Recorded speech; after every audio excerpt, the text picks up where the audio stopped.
Welcome to my final major project presentation, a Pecha Kucha presentation, on my project There's Something About Reading.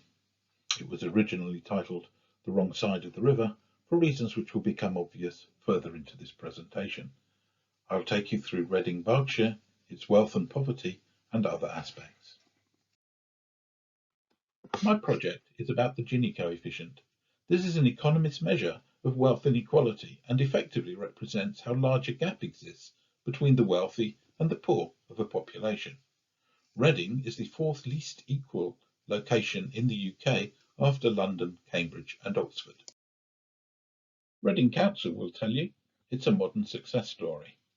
Crossrail will open in 2022. It's home to 13 of the world's top brands. It's the centre for the UK's digital industry, employing 42,000 people. Over 28% of the inhabitants are graduates. And there are 7 major developments taking place in Reading Centre. This is Station Hill project, £550 million invested, creating 1,000 new homes, 600,000 square feet of office space, 8,000 jobs, and 100,000 square feet of retail and restaurant space. Another major development project is a joint venture between Hollywood Studios and Reading University. Together they're investing £200 million to create Europe's biggest film studio complex, opening in 2022, creating 3,000 jobs and expecting £500 million a year income. Green Park Village is an area of 150 homes, 450 apartments and a new railway station.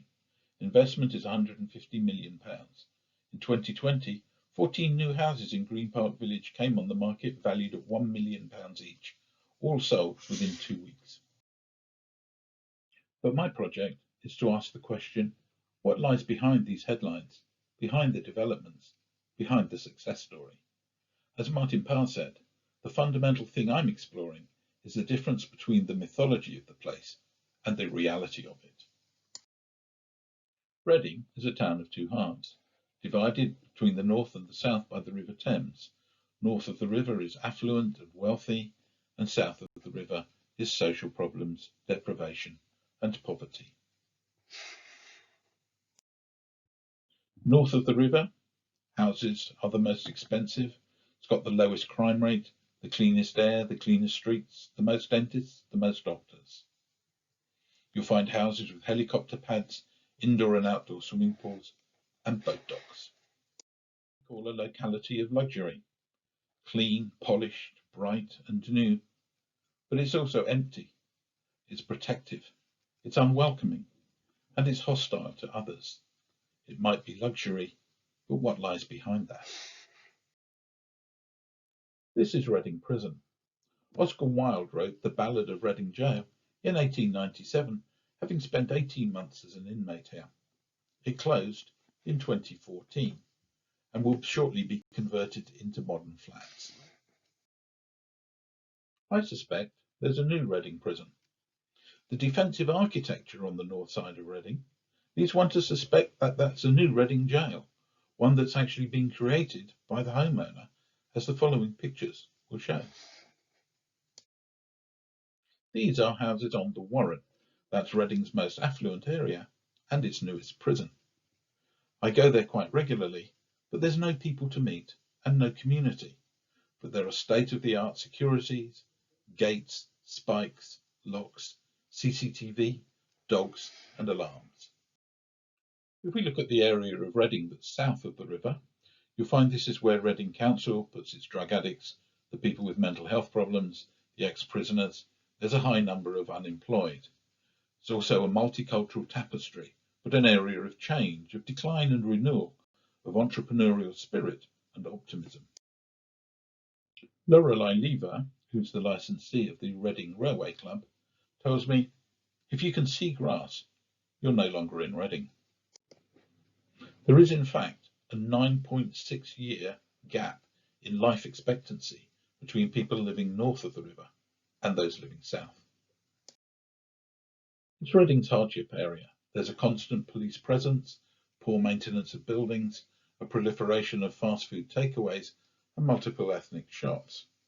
Local problems include drugs, prostitution, alcohol, theft and violence.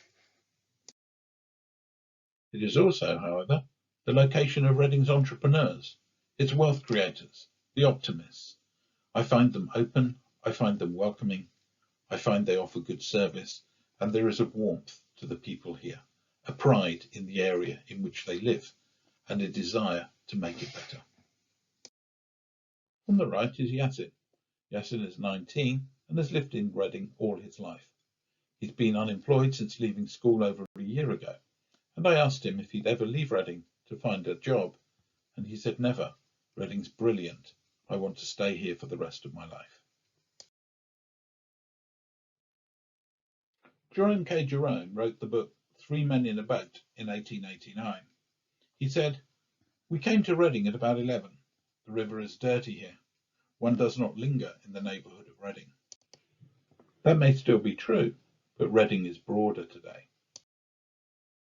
Thank you for listening to my presentation on Reading, the Berkshire town that's full of affluence, full of poverty, with problems, but with optimism, with development money pouring in, with Crossrail opening shortly.